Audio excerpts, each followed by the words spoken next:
땅의 삶을 살아가시는 저와 여러분 모두가 이 땅에 발을 딛고 살아가지만 또 사람마다 각각의 인생마다 여러 가지 인생의 모습과 또 때때로 어려움과 문제들이 있겠지만 그럼에도 불구하고 주님과 함께 하나님의 나라 놀라운 천국의 기쁨과 은혜를 누리며 승리하시는 이 땅에서도 그 은혜를 복되게 누리며 살아가시는 저와 여러분 되시기를 간절히 바랍니다. 우리 옆에 계신 분들과 인사 한번 나누겠습니다. 너무 가깝게 하지 마시고요. 한 주 동안 평안하셨습니까? 우리 조용하게 인사하겠습니다. 한 주 동안 평안하셨습니까? 평안하셨습니까?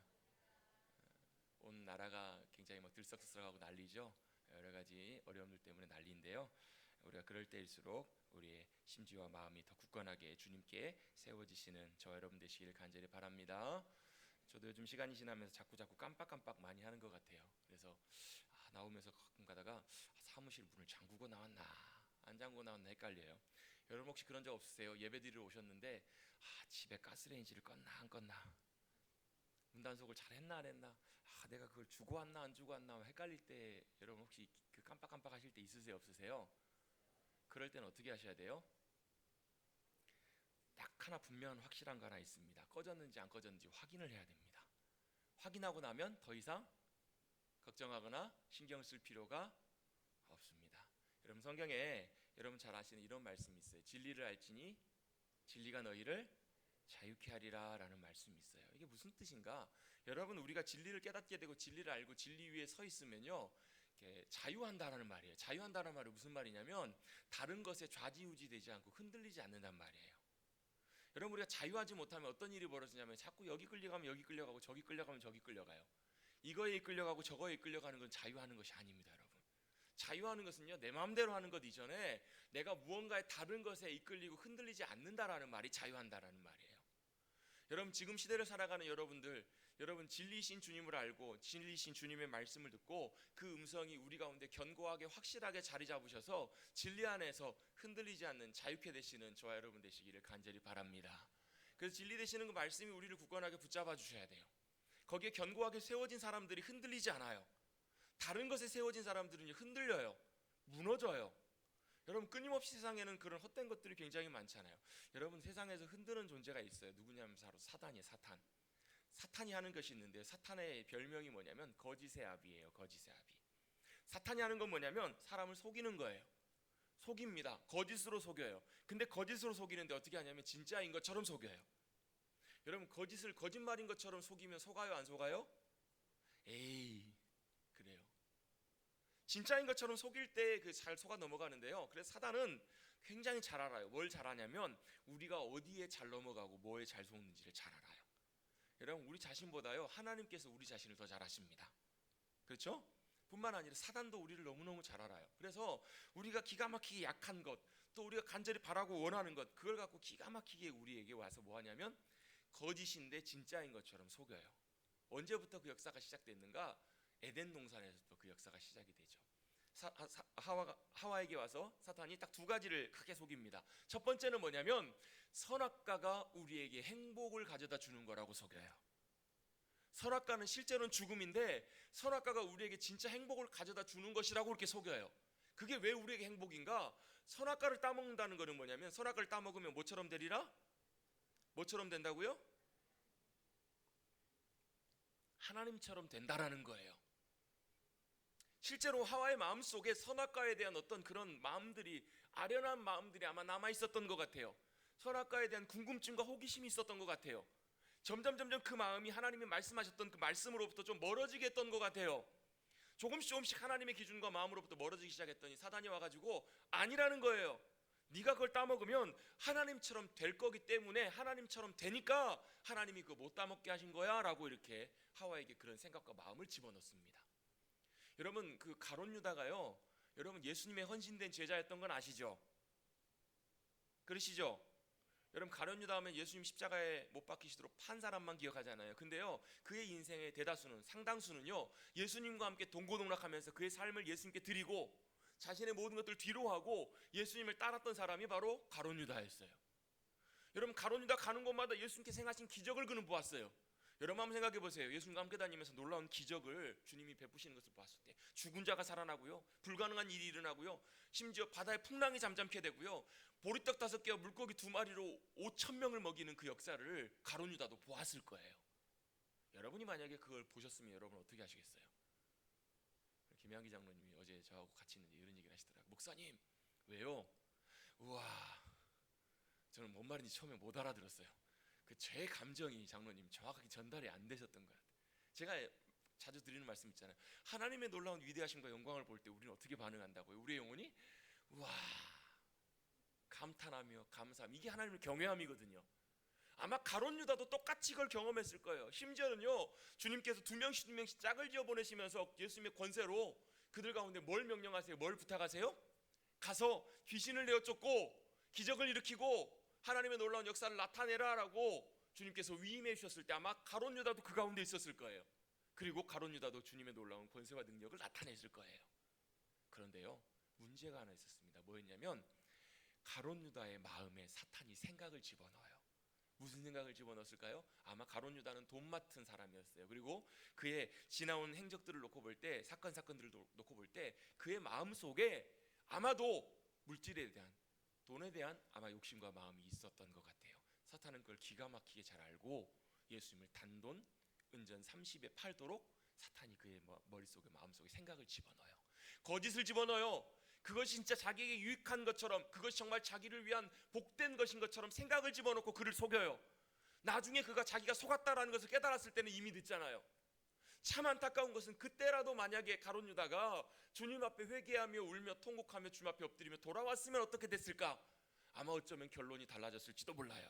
그런데 그는 결국 그가 사탄이 주었던 생각, 그 마음, 그 속임수에 속아서 결국은 자기의 영혼이 그 가운데, 속임수 가운데, 거짓 가운데 매여서 인생이 비참하게 끝나버리는 것을 보게 됩니다. 마찬가지예요. 선악과를 따먹으면 하나님처럼 될 거다라는 말은 사단이 하와의 마음속에, 인간의 마음속에 생각을 집어넣는 거예요. 무슨 생각이요? 하나님이 된다라는 거예요. 네가 하나님이다. 그 말은 뭐냐면 네가 네 인생의 주인이고 네가 네 인생의 주인공이다라는 거예요. 네 인생은 너를 위한 것이다. 그래서 너를 위해서 살 때 네 인생이 복될 것이다 라고 이렇게 사단은 끊임없이 속이고요. 이 거짓말을 언제까지 하냐면 지금까지도 우리에게 사탄은 우리에게 거짓말로 우리에게 찾아와요. 야, 네 인생은 네 인생 위해 사는 거야. 네 인생은 네가 주인공이야. 네가 하나님이고 네가 온 우주 만물의 주인공이야. 그게 행복을 위한 것이야 라고 이렇게 생각을 우리에게 끊임없이 생각을 집어넣습니다. 그런데 한 가지 문제가 있습니다. 두 번째 사람이 속았던 것이 있는데 바로 뭐냐면 인간은 피조물임에도 불구하고 피조물이 피조물인 것을 망각하게 만들었다라는 거예요. 여러분, 피조물은요 반드시 뭐가 필요하냐면 만든 존재가 필요해요. 창조주가 필요해요. 여러분, 피조물은 혼자서 스스로 작동할 수 있는 존재가 아니에요. 여러분 달이요, 어제 여러분 대보름달 보셨습니까? 보셨죠? 휘영청 밝은 달이 밤하늘에 멋지게, 어제 날씨도 되게 맑았잖아요. 환하게 떠올랐어요. 정말 밝은 달이 떠올랐어요. 근데 여러분, 그 달은 뭐가 필요해요? 달이 스스로 빛을 낼 수가 없어요. 달은요 꼭 뭐가 필요하냐면 해가 필요한 거예요. 해가 없이는 절대로 빛을 낼 수 없는 존재임에도 불구하고 피조물이 착각한다라는 거예요. 피조물이 뭘 착각해요? 내가 하나님 될 수 있고 내가 잘 할 수 있다라고 착각하게 만든다라는 거예요. 끊임없이 속이게 만듭니다. 그래서 내가 내 인생의 주인이라고 해요. 근데 여러분, 내가 내 인생의 주인이면 내 인생을 책임질 수 있어야 되는데 내 인생을 책임질 수 없기 때문에 문제예요. 그래서 여러분, 우리의 인생은요, 내가 주인 삼으려고 하면, 내가 내 인생의 주인 되려고 하면요, 반드시 다른 것이 나의 주인이 됩니다. 왜요? 나는 그것을 책임질 수 없기 때문에 그래요. 여러분, 한번 예를 들어 한번 들어볼까요? 내가 내 인생의 주인으로 살려면요, 다른 것이 부족한 것이 없어야 돼요. 내가 다 할 수 있어야 돼요. 근데 여러분, 우리 태어나는 순간부터 뭐가 필요해요? 엄마가 필요해요. 젖이 필요해요. 엄마의 돌봄이 필요해요. 애들이 울어요. 왜 울어요? 밥 줘, 졸려, 쌌어. 세 가지 필요를 위해서 엄마의 도움이 없이는 이 아이는 존재할 수가 없어요. 여러분, 그것만 그런가요? 우리 인생 살아가면서 필요한 것들이 많은 것들이 있어요. 결국은 내가 주인인 것처럼 살아가지만 실제로는 그것이 나의 주인이 되어 살아가는 인생이 바로 우리 피조물의 인생이라는 거예요. 그래서 여러분, 성경은 분명하게 우리에게 말씀합니다. 딱 두 가지밖에 없습니다. 하나님이 우리의 삶의 주인이시든지 아니면 하나님 아닌 다른 것이 주인이든지 내가 내 인생의 주인으로 살아갈 수는 없다라는 거예요. 하나님이 주인이시든지 아니면 다른 것, 세상이, 사탄이, 죄와 사망이 나의 주인으로 살아가든지 둘 중에 하나라는 거예요. 사탄은 우리에게 그걸 속여요. 그래서 이렇게 얘기합니다. 내 힘으로 잘해보라고. 네가 네 인생의 주인이니까 열심히 해보라고. 그래서 열심히 하려고 노력합니다. 근데 돼요, 안 돼요? 잘 될 때가 있어요. 그럼 어떤 마음이 들어오냐면요, 아, 내가 이렇게 잘났구나 라고 생각이 들어요. 여러분 한번 여쭤보겠습니다. 여러분 잘나셨습니까? 아니, 잘났어 정말 이게 아니고, 여러분 잘나셨습니까? 여러분 은근히 그런 생각 드실 때 있죠. 아, 그래서 내가 이래봬도 학교에 시험을 봤어요. 다른 친구들은 다 시험 점수가 낮은데 나는 탁월하게 높은 점수를 찍었어요. 누가 잘나서 그런 거예요? 김양기 장로님 맨날 시험 잘 봐보신 적 있으신가 봐요. 되게 그때를 생각하시면서 막 회고하시면서 재밌게 즐겁게 웃으신대요. 내가 남들보다 잘하면 아, 내가 남들보다 더 나은 존재라고 생각해요. 그걸 뭐라고 하냐면 영적인 우월감이라고 생각합니다. 그런데요, 이 영적인 우월감을 반드시 우리를 어디로 이끌어가냐면 교만의 자리로 이끌어갑니다. 반대로 여러분, 우리가 뭘 열심히 해보려고 하지만 남보다 도저히 해도 안 돼요. 여러분이 아무리 열심히 노력해도요, 여러분 우사인 볼트 절대로 따라잡을 수가 없습니다. 그 앞에서, 여러분 그 현실 앞에서 우리는 어떻게 생각하냐면 우리 스스로를 열등감 있는 존재로, 열등한 존재로 스스로를 바라보고 그 상황 속에서 뭘 느끼게 되냐면 낙심을 느끼게 돼요. 여러분이 낙심을 느끼고 여러분 마음이 무너질 때, 여러분 대부분의 경우에 보면요, 내가 할 수 없는 일 상황 속에서 부딪혀서 한계 가운데 우리의 마음이 무너질 때 그런 낙심의 감정 가운데 놓이게 되잖아요. 여러분 그래서 여러분 우리 인생 가운데 열심히 노력하고 수고해요. 뭘 위해서요? 낙심하지 않기 위해서, 남보다 더 잘나기 위해서, 내 인생을 내가 책임져 보려고 열심히 노력합니다. 그래서요 뭐해요? 모아요. 그래서 뭐해요? 능력을 쌓아요. 돈도 쌓고요, 물질도 쌓고 많은 것들을 쌓아요. 그런데요, 그 모든 것들이 여러분 우리를 책임져 주는 것이 아니라 결국은 뭐냐면 그것이 나를 이끌고 가고 그것이 나의 주인이 된다라는 거예요. 여러분 돈만 해도 그렇습니다. 물질만 해도 그렇습니다. 내가 원하기 때문에 돈을 쫓아가요. 근데 결국은 돈이 나를 쫓아갑니다. 여러분 우리 세상에서 막 쓰는 표현으로 그런 말 있잖아요. 처음에는 내가 술을 마시고 술이 마시고 술이 나를 마신다고. 돈도 마찬가지잖아요. 여러분 내가 원해서 돈을 쫓아가지만요, 돈을 내가 원해서 쫓아간 사람은 반드시 돈의 노예가 됩니다. 반드시 돈에 매여 살아갑니다. 돈이 주인이 됩니다. 돈만 그런가요? 물질도 마찬가지입니다. 또요, 어떤 경우 이런 경우가 있습니다. 필요하니까. 그렇잖아요. 여러분 내가 돈을 원해서 그런 것보다 있어야 되니까, 필요하니까 따라가잖아요. 필요하니까 돈을 벌기 위해서 열심히 살아가요. 필요하니까 돈을 벌기 위해서 열심히 내 인생과 시간과 노력을 헌신하고 희생해요. 결국 여러분 그것도 돈에 매여서 살아가는 인생의 한 부분에 불과하다라는 거예요.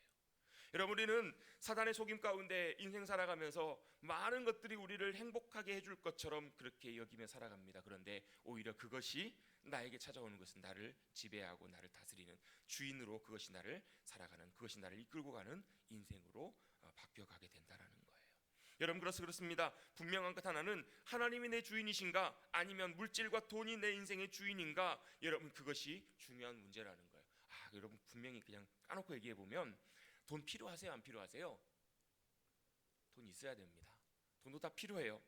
아, 뭐 우리 인생 살아가면서 행복하게 살아가기 위해서, 복되게 살아가기 위해서 건강도 중요하고요, 또 뭐 사랑도 중요하고 다 중요해요. 뭐 비전도 필요하고 많은 것들도 있어야 돼요. 그런데요, 꼭 뭣도 필요해요? 돈도 반드시 필요해요. 없으면 아쉬워요.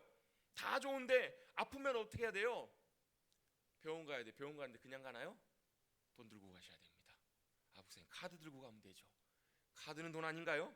돈이 있어야 돼요. 뭔가를 하고 싶을 때도, 뭔가를 해야 될 때도 분명히 돈이 있어야 된다라는 거예요.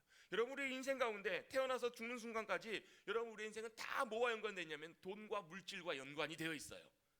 그런데 여러분 분명한 사실 하나는 이 돈이 어떻게 작용하느냐에 따라서 결과는 완전히 달라져요. 여러분 이 돈이, 물질이 하나님 아래 있을 때는 상관이 없는데요, 이 돈과 물질이 하나님을 떠나기 시작하면 결국 이것이 뭐가 되냐면 사탄의 도구가 된다라는 거예요. 세상의 도구가 되는 거예요. 사탄의 강력한 무기가 됩니다. 여러분 사단이 사람을 무너뜨리고 넘어뜨릴 때요, 이용하는 가장 강력한 무기 중에 하나가 바로 뭐냐면 이 돈이에요. 돈, 물질이에요. 여러분 계시록에 보면요, 마지막 주님 오실 때 가까울 때 사단과 적그리스도가 등장하게 될 때요, 가장 강력한 무기로 붙잡는 게 바로 뭐냐면 짐승의 표예요. 짐승의 표. 이 짐승의 표를 다른 말로 뭐라고 하냐면 매매의 표라고 표현해요. 매매의 표. 여러분 매매는 뭐냐? 매매하는 거 뭐냐면 여러분 말 그대로 물건 사는 거예요. 물건을 사고 팔기 위해서는 뭐가 필요해요? 이 표가 필요하다라는 거예요. 여러분 그 앞에서 어떻게 하시겠습니까? 여러분 당장 여러분 애기 분유를 사야 되는데 기저귀가 필요한데 여러분 어떻게 하실래요? 여러분, 그런 영적인 현실과 상황들이 올 수 있을 것을 성경은 미리 말씀하고 있는 거예요. 여러분, 그때 가서 고민하시고, 다만 지금은 우리가 해야 될 것, 우리가 중요하게 잘 준비돼야 될 것들을 준비되시는 저와 여러분 되시기를 주님의 이름으로 축복합니다. 그때는 또 하나님께서 필요한 하나님의 은혜와 도우심으로 믿음으로 주님을 신뢰하는 이들 가운데 함께 해주실 거예요. 아니면 주님 부르시면 가면 돼요. 아무도 아멘을 안 하시네요. 여러분, 물질이 여러분 하나님을 떠나게 되면 결국은 그것이 사단의 무기가 되고, 결국 그것이 여러분 우리의 삶을 주인 되어서 이끌고 가려고 한다라는 거예요. 그래서 여러분, 성경에서 어떤 분이 찾아보셨는데, 성경에서 물질, 뭐 돈 관련된 이런 재물, 이런 것만요 몇 번 정도 언급이 돼 있을 것 같으세요? 장로님, 몇 번 정도는 언급돼 있으실 것 같으세요?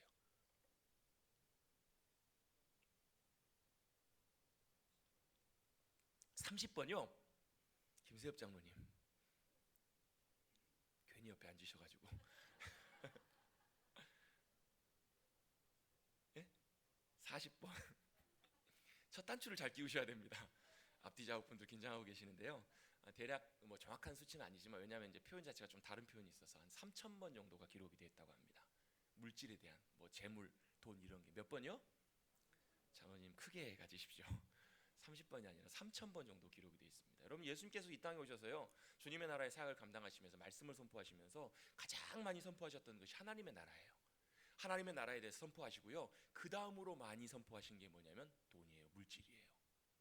때때로 책망하실 때도요, 때때로 믿음의 권면하실 때도, 복음으로 주님 앞에 믿음으로 순종하러 나오라고 주님께 초청하실 때도 다 뭐에 문제가 많이 걸려 있었냐면 돈과 물질이에요. 여러분, 바리새인들의 결정적인 문제가 뭔지 아세요? 그들 안에 있었던 탐심이에요.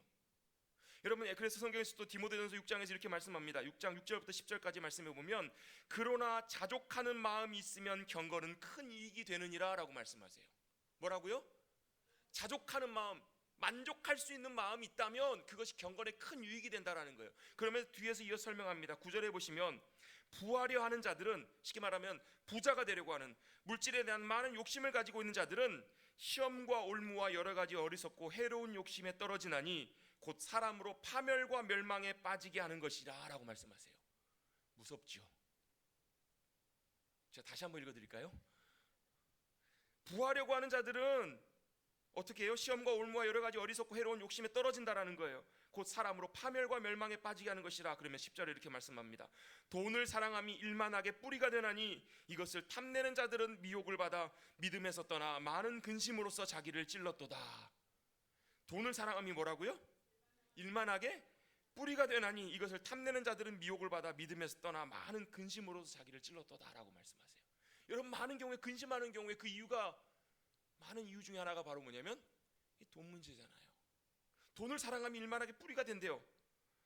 이렇게만 들으면 사탄이 돈 가지고 우리를 시험한다고 하는데, 또 우리를 가장 무너뜨리는 무서운 무기로 삼는다고 하는데, 교회 다니면 부자 되기는 글렀다, 돈 많이 모으고 벌기는 글렀다, 이렇게 생각하기 쉽거든요. 근데 제가 이제 좀 이따가 다시 그 부분을 좀 언급하겠지만, 주님께서는 그래서 다시 한번 또 이어서요, 골로새서 말씀에도 이렇게 말씀하세요. 그러므로 땅에 있는 지체를 죽이라. 곧 음란과 부정과 사욕과 악한 정욕과 탐심이니, 탐심이 곧 뭐라고 표현하냐면요, 우상숭배라고까지 표현을 하세요.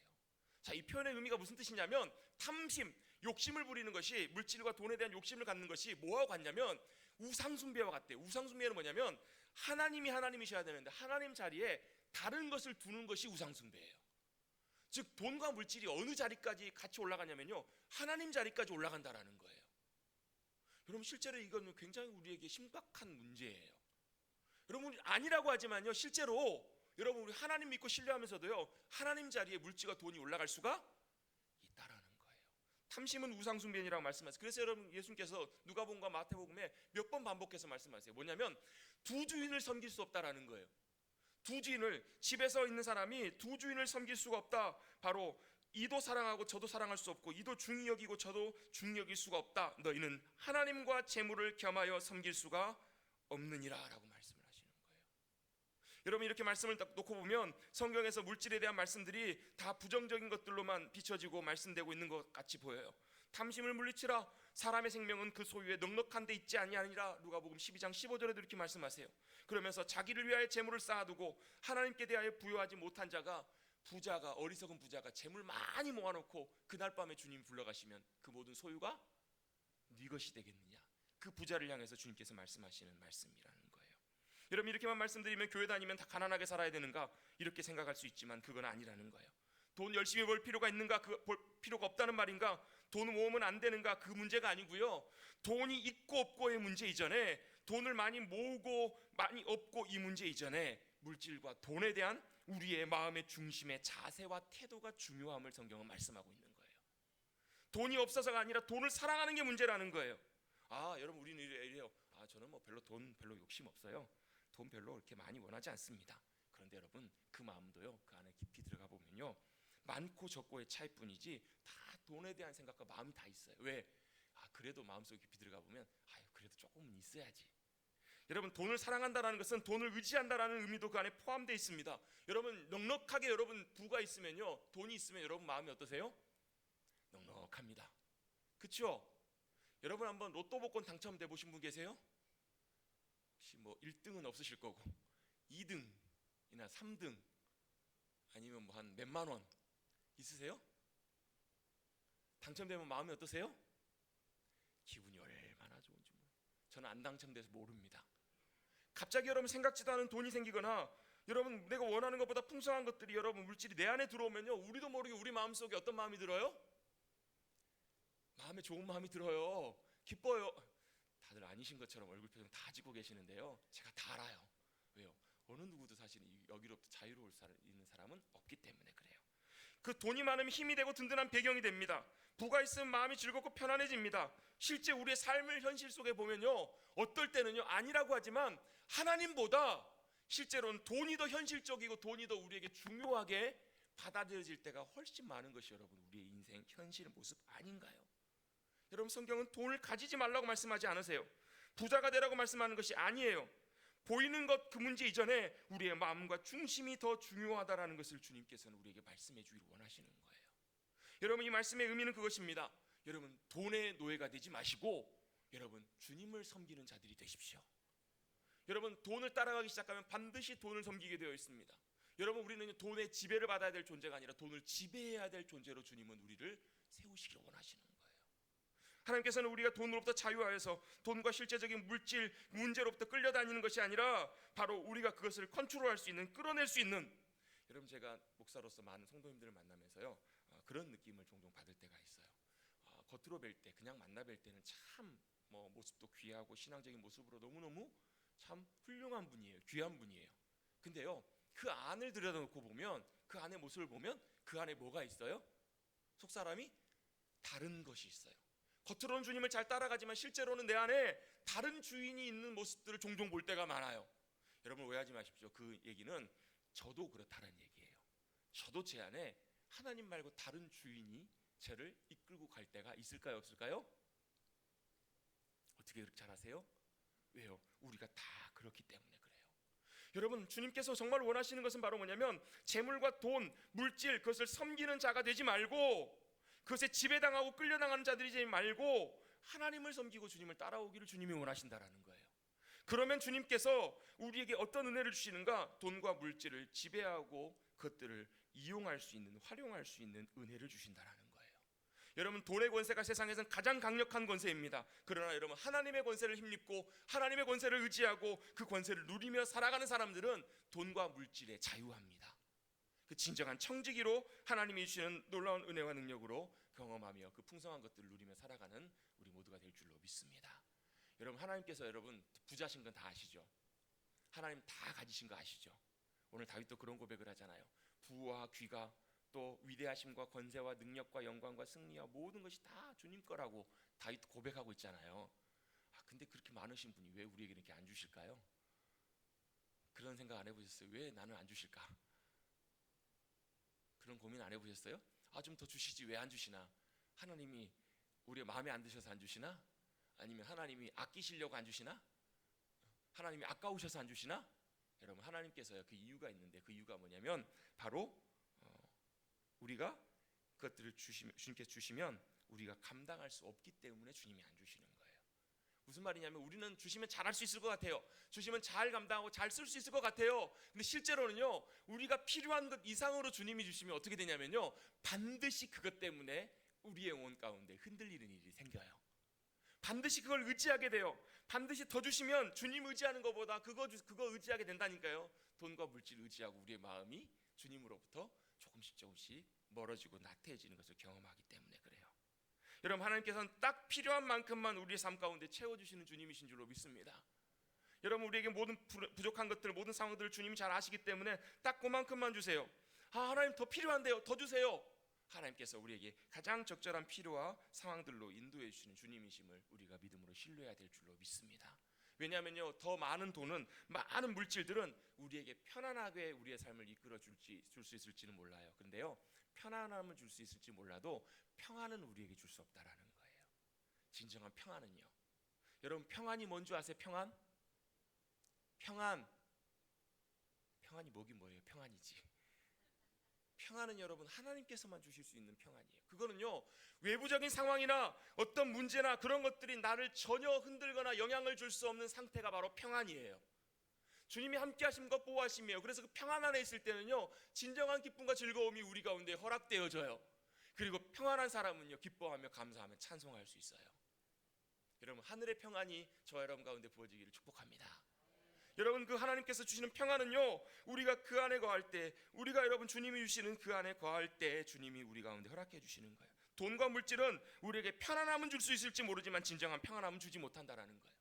우리에게 일시적인 즐거움과 만족은 줄 수 있을지 모르지만 진정한 기쁨과 진정한 주님이 주시는 영원한 샘솟는 만족과 기쁨은 주님이 주실 수 없다라는 거예요. 여러분, 한번 저를 따라서 같이 한번 고백해 보겠습니다. 하기 싫으시면 하지 마십시오.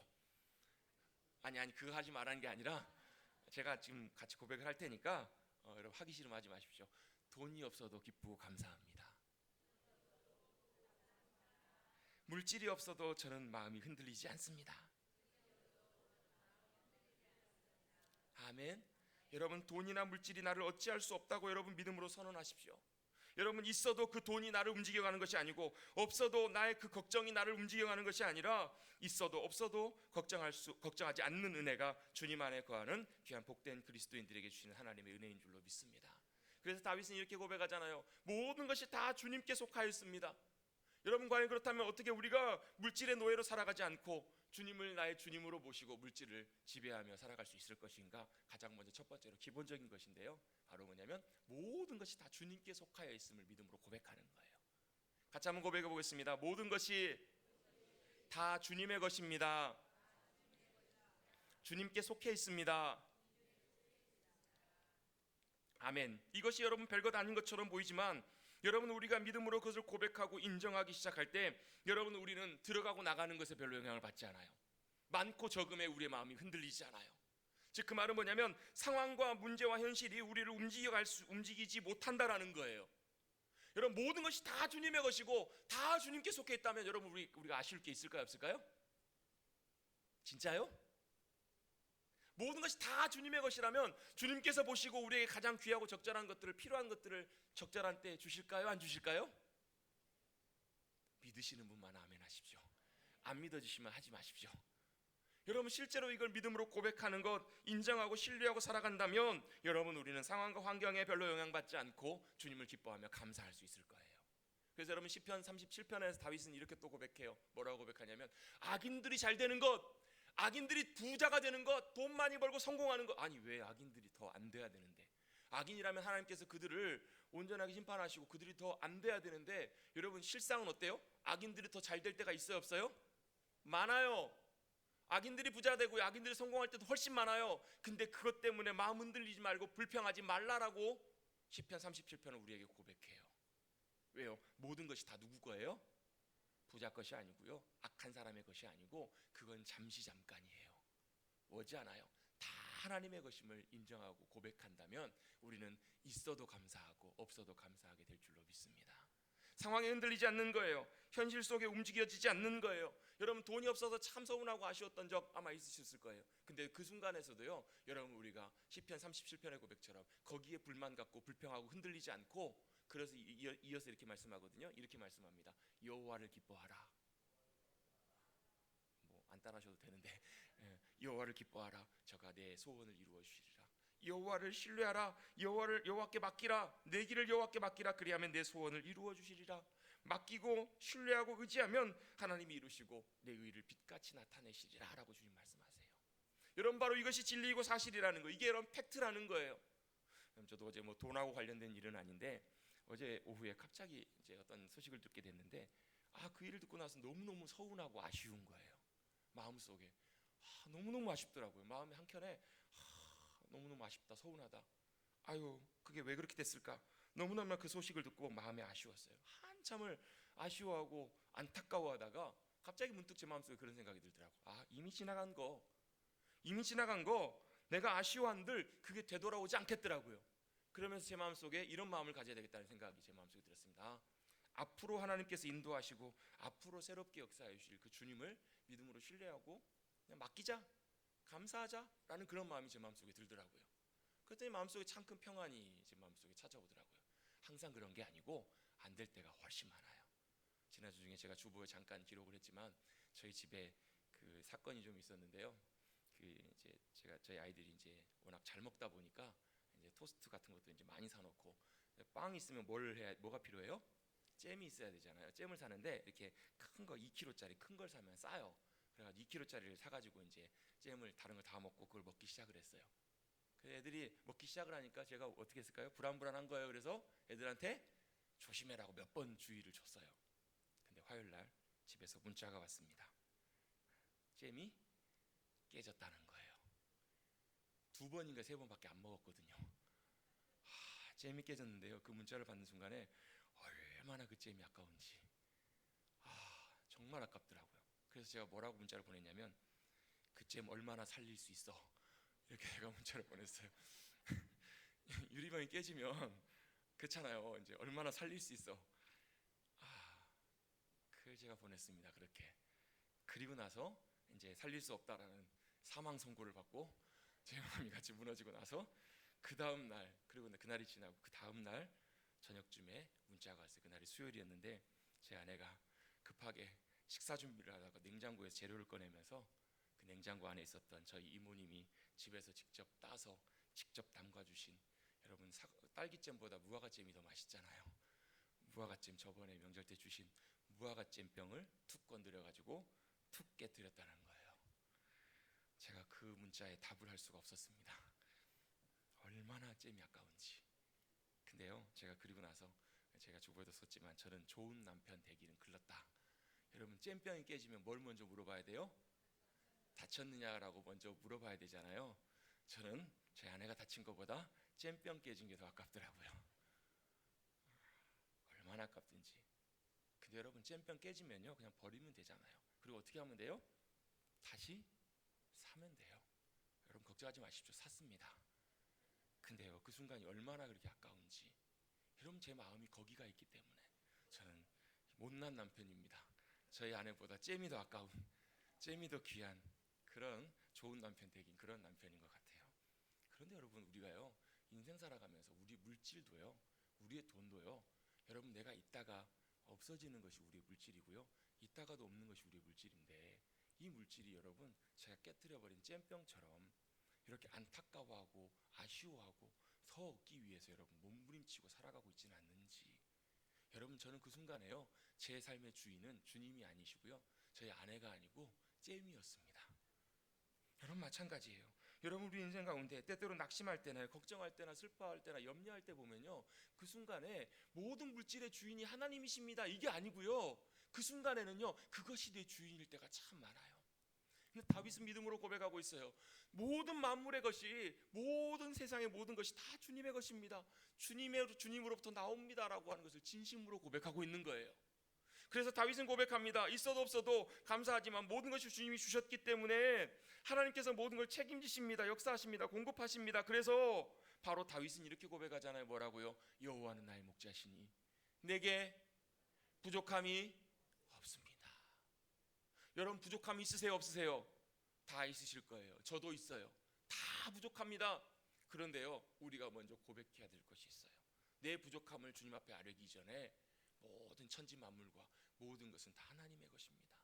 하나님으로부터 나옵니다 라고 믿음으로 고백하고 흔들리지 않고 거기에 서 있을 수 있다면 바로 주님의 놀라운 은혜가, 주님의 역사하심이, 다스리심과 공급하심이 우리를 붙잡아 주실 줄로 믿습니다. 저도요 예전에 하나님께서 저를 그렇게 다루고 가실 때 여러분 우리의 믿음을 주님이 확인하실 때요 제일 직접적으로 나오는 것이 사실 물질 문제거든요. 돈 문제거든요. 그 여러분 나올 때 하나님께서 우리를 그렇게 일부러 다루고 가실 때가 있어요. 저도 하나님께서 그렇게 다루고 가실 때 참 쉽지 않은 순간순간들을 몇 번 만난 적이 있어요. 물론 뭐 더 많이 어려운 것들을 경험해 보신 분들 많이 있으시겠지만 여러분 다 상대적이잖아요. 여러분 사람들은 여러분 물질 문제나 모든 문제들이 다 상대적이에요. 그 사람의 수준과 상황에 맞춰서 그게 힘들고 어려운 것이 결정이 나잖아요.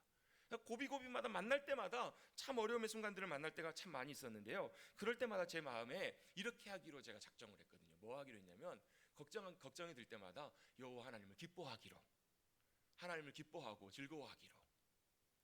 문제가 생길 때마다 저도 그때마다 정말 급박한 문제가 생겼는데요. 아무리 봐도 답이 안 나와요. 어떻게든 해결이 안 되겠어요. 돈 문제가 여러분 특히 더 그렇잖아요.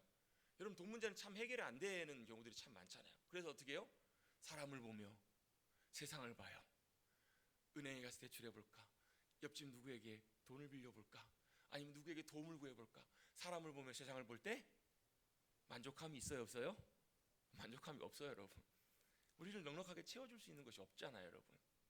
그럴 때마다 걱정이 되고 어려움이 생길 때마다 문제가 생길 때마다 그 문제를 하나님께 맡기기로 그리고 하나님 안에서 기뻐하기로 마음을 먹고 결심을 해요.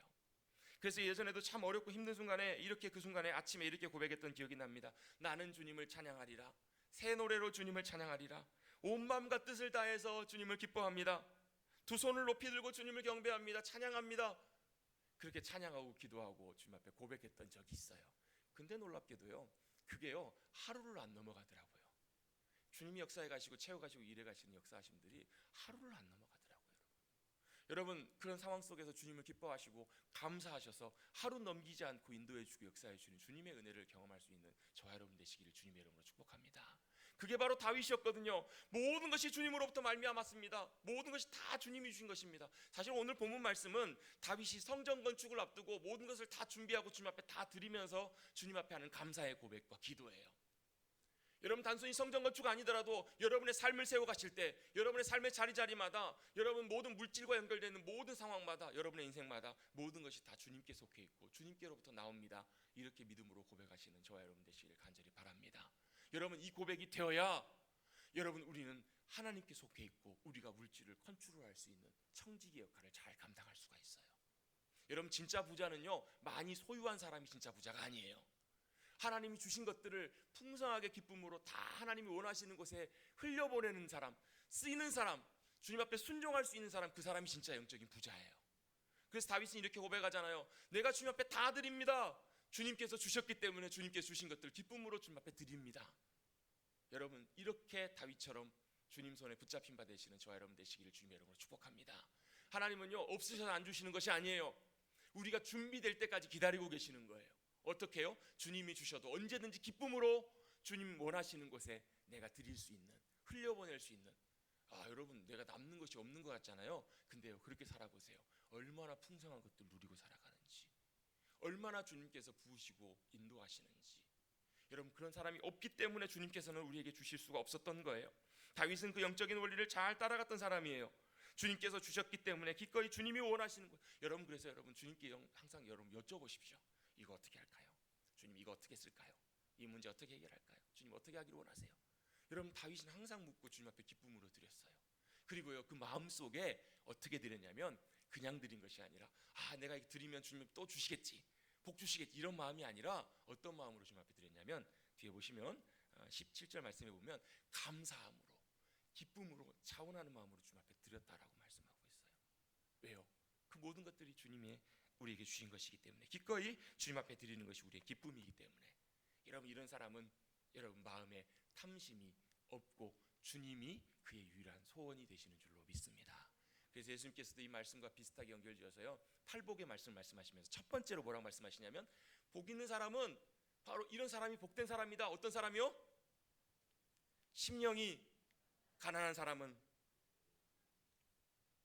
복이 있다라는 거예요. 왜요? 천국이 다 저희 것이기 때문에. 여러분 심령이 가난한 사람은요 물질적으로 가난한 사람, 이 사람도 심령이 가난하지 않는 경우가 많아요. 물질적으로 가난하기 때문에 정말로 간절히 모든 걸 채우시고 인도하실 주님을 신뢰하는 것이 아니라 다른 것 바라보고 있는 사람은요 심령이 가난한 사람이 아니에요. 여러분 오히려 부유하고 많은 것들을 소유한 사람 중에서도 심령이 가난한 사람이 있어요. 왜요? 이 모든 것이 주님께로부터 왔기 때문에 주님이 원하시는 대로 기꺼이, 여러분 한번 생각해 보세요. 여러분이 재정을 담당하는 사람인데요, 회사의 재정을 담당하는데 회사 재정이 엄청 커요. 그거 여러분 관리하는 입장에 서신다면 여러분 어떻게 하실래요? 정말로 조심스럽게 신중하게 여러분 조금이라도 실수 없이 잘 하시려고 여러분 신경 쓰지 않으시겠어요? 여러분 이런 사람이 심령이 가난한 사람이라는 거예요. 주님 주신 것 기쁨으로 주님 앞에 드려질 수 있도록 이 모든 것이 주님께로 왔음을 인정하고 간절히 주님을 열망하고 주님의 도우심과 은혜를 의지하는 사람이 바로 심령이 가난한 사람인 줄로 믿습니다.